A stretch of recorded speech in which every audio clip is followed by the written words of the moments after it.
आदाब, जय हिंद, जय भारत। मैं मोहम्मद तौफीक BTS news and TV channel में आपका इस्तकबाल करता हूं। आइए देखते हैं आज की ताज़ा खबर। कांग्रेस पार्टी कामारेड्डी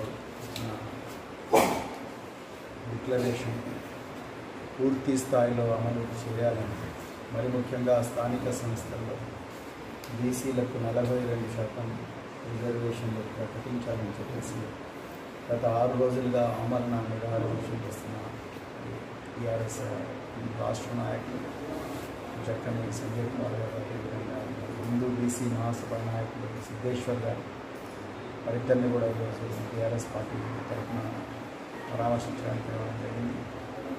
కాంగ్రెస్ పార్టీ 6 గ్యారంటీల పేరుతో అధికారంలోకి వచ్చింది. 6 గ్యారంటీలను కేవలం గారడీలుగా మార్చింది. బీసీ వర్గాల ఓట్ల కోసం కామారెడ్డిలో వాళ్ళ అగ్రనాయకుల సాక్షిగా సిద్ధరామయ్యను తీసుకొచ్చి సిద్ధరామయ్య చేతుల మీదుగా కామారెడ్డి ఎలక్షన్ జరపడం జరిగింది. కానీ అందులో ఒక్క అంశం కూడా ఇంతవరకు అమలుకు నోచుకోలేదు. 24,000 మంది కొత్త నాయకులను చట్టసభల్లోకి, అంటే గ్రామ పంచాయతీల్లోకి, మండల ప్రజా పరిషత్లకి, మున్సిపాలిటీలోకి పంపిస్తామన్నారు. దానికి ఇంతవరకు కూడా రూపం దాల్చలేదు. అదేవిధంగా ప్రభుత్వ కాంట్రాక్టుల్లో బీసీలకు జనాభా నిష్పత్తి ప్రకారం ఇస్తామన్నారు, అది కూడా ఇవ్వలేదు. అలాగే బీసీ గురుకులాలకు పక్కా భవనాలు నిర్మిస్తున్నారు. 300 బీసీ గురుకులాలకు ఇంతవరకు భవనాలు లేవు. దాని గురించి పట్టించుకున్న నాకు లేదు. బీసీ బిడ్డలు చదువుతున్న ప్రొఫెషనల్ ఇంజనీరింగ్ కళాశాలలో ఇప్పటి వరకు 5,900 కోట్ల బకాయిలు ఉన్నాయి. వాటిని తీర్చే నాదు. అలాగే బీసీ భవనాలు నిర్మిస్తూ ఉన్నారు. జిన్నాకు ఒకటి బీసీ ఆత్మగౌరవ భవనాలు, అవి కూడా జరగలేదు. సో ఏవి కూడా జరగలేదు.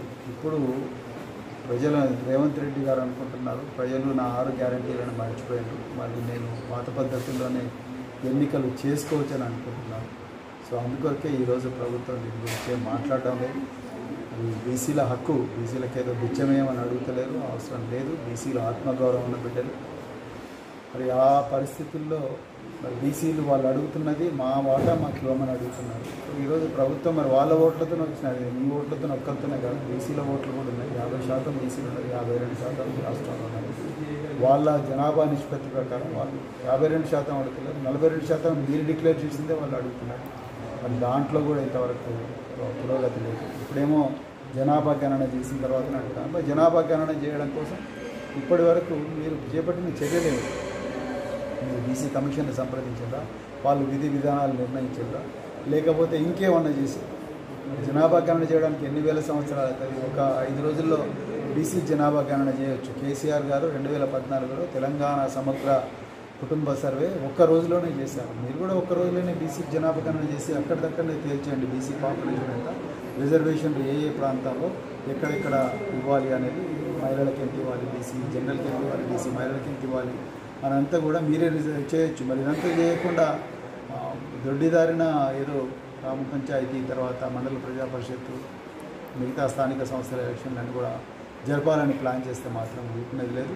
మరి అందుకే బీసీ నాయకులందరికీ కూడా మరి బీసీలకు సంఘీభావం తెలుపుతున్న మరి ఎస్సీ ఎస్టీ మైనారిటీ వర్గాల నాయకులందరికీ కూడా నేను ఒకటే కోరుకుంటున్నాను. మరి 2వ తారీఖు నాడు ఈ జక్కని సంజయ్కు, అదేవిధంగా సిద్ధేశ్వర్ గారికి సంఘీభావంగా 2వ తారీఖు నాడు కల్వకుర్తిలో కూడా ఒక మహాధర్నా జరుగుతున్నది.